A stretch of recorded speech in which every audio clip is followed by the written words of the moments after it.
Сайн байцгаана уу хүүхдүүдээ. Багш нь өмнөх хичээлээрээ гэр бүлийн орчинд хэрэгжүүлэх дадлаг хвшлүүдийн тухай мөн өдрийн төлөвлөгөө хэрхэн боловсруулах тухай загварыг танилцуулсан билээ. Өмнөх хичээлээр заасан гэр бүлийн орчинд хэрэгжүүлэх дадлаг хвшлүүдийг улам баяжуулж гэр бүлийн орчиндөө хэрэгжүүлж байгаа гэдэгт итгэж байна. Мөн та бүхнийг өдрийн төлөвлөгөөнийхөө загварыг боловсруулж төлөвлөгөөнийхөө дагуу өдрийн ажлаа хийж гүйцэтгэж байгаа гэдэгт багш нь итгэлтэй байна. Өнөөдрийн хичээлийн сэдэв бол гэр бүлийнхэндээ талархах гэдэг хичээл байна. Өглөө бүрийг талархлаар эхлүүлж, талархлаар төгсгөж байвал амьдрал ямар байх болоо гэж чи бодож үзсэн үү? За тэгвэл өнөөдөр энэхүү асуултын хариултыг чи олох болно. Бид яагаад бусдад талархах ёстой вэ? Бусдад талархал илэрхийлэх нь хүнд байх ёстой хамгийн сайхан зан чанаруудын нэг юм.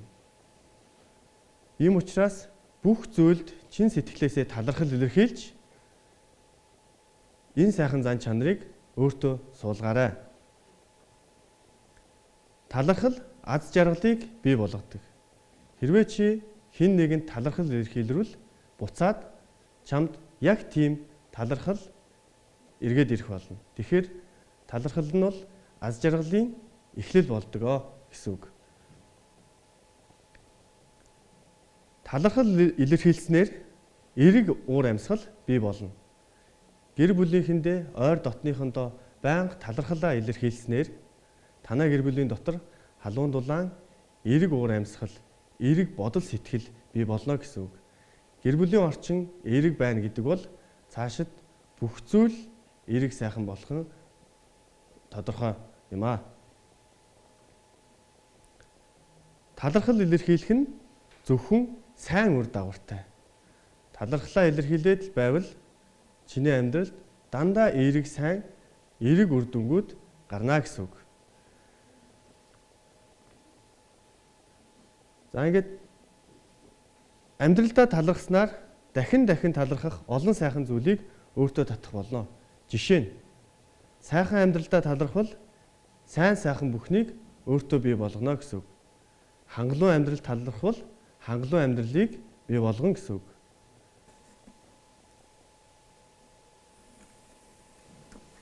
Хайртай хүмүүсээр хүрээлэгдэж байгаадаа талархвал улам бүрэл хайраар хүрээлэгдэж байх болно гэсэн үг. Чи юу хүсэж байна? Түүндээ л талархлаа илэрхийлэх хэрэгтэй. Талархлаа илэрхийлэх маш олон арга замууд байдаг. Багш нь өнөөдөр жишээ олгож гэр бүлийн орчиндөө хэрэгжүүлж болох хамгийн энгийн 3 талархал илэрхийлэх арга замыг бэлдэж ирлээ.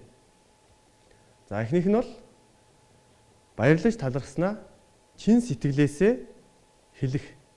За мөн талархлын захидал бичих. За мөн шүлэг зохиох, зураг зурах гэх мэт бүтээлч байдлаарч талархлаа илэрхийлж болно. За ингээд гэр бүлийнхэн болон ойр дотныхоо хүмүүст энэхүү шидэт үгийг өдөр бүр цаг минут тутамд байнга хэлж хэвшээрэй гэж багш нь захий.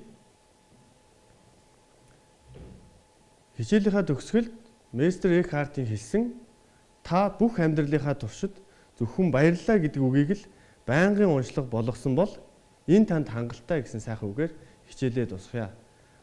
Өнөөдрийн хичээлд анхаарлаа хандуулсан сурагчид та бүхэндээ маш их баярлалаа. Баяртай хүүхдүүдээ.